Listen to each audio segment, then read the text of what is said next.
Today we're diving into a story that is it's a gut-wrenching one. It's about a decision that echoes for over a decade, and it really forces you to ask, what is a parent? It's a story about sacrifice, about some pretty shocking lies, and about a young boy who gets caught right in the middle of it all. It all kicks off with these 9 little words. They're just scribbled on a note, left on a doorstep next to a 4-month-old baby. And this note, it's not just a piece of paper. It's the starting gun for this insane, life-changing journey. It's a promise, and honestly, a future heartbreak all rolled into one. So let's really get into how this single moment, this act of abandonment, completely set the stage for the next 12 years. You've got a 26-year-old woman, a baby that is not hers, and a sister who has, for all intents and purposes, just disappeared off the face of the earth. And the speed at which all of this happens is just dizzying. I mean, can you imagine? You're 26, and boom, there's a baby in your life. In the first week alone, she makes 63 calls to her sister Jolene. Not a single one is answered. By the end of the month, the number's disconnected. Their parents, they want absolutely nothing to do with it. And just 8 months later, she's not just babysitting anymore. She's the full legal guardian. The system basically had to move on because the baby's actual mother was just gone. Now, taking on this huge responsibility, it obviously came at a massive cost. Look, raising a kid is never easy, but to do it completely alone, with zero support, on a budget that's barely there, well, that takes a level of sacrifice that's honestly kind of hard to wrap your head around. $14 an hour. Let that number sink in. Because for the next decade, that number is everything. It's the entire financial reality that every single decision, every struggle, every single sacrifice is built on. I mean, that's not a lot of money to support yourself, let alone a growing baby. And that low wage had huge, real-world consequences. We're not just talking about money here. We're talking about her home, which she lost because of a no-children policy. We're talking about her career, which pretty much stalled because she could never stay late for those promotions. And her own health. I mean, she ate rice and beans for 2 solid years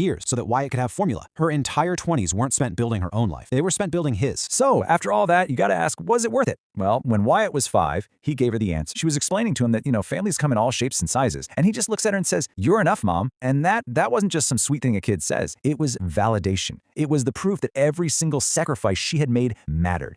It was so powerful, she actually got it tattooed on her wrist. For 12 years, it was just the two of them, and they built a really good life. But then there's a knock on the door, and that knock is about to unravel absolutely everything. The past doesn't just show up, you see. It shows up with a brand new, completely different story. And just like that, Jolene is back after 12 years. She's older, she's got these expensive sunglasses, and she has this attitude like she just stopped by for a casual brunch. She walks right in, sees all the photos of the son she left behind, and acts like no time has passed at all. The casualness of it is, honestly, it's chill.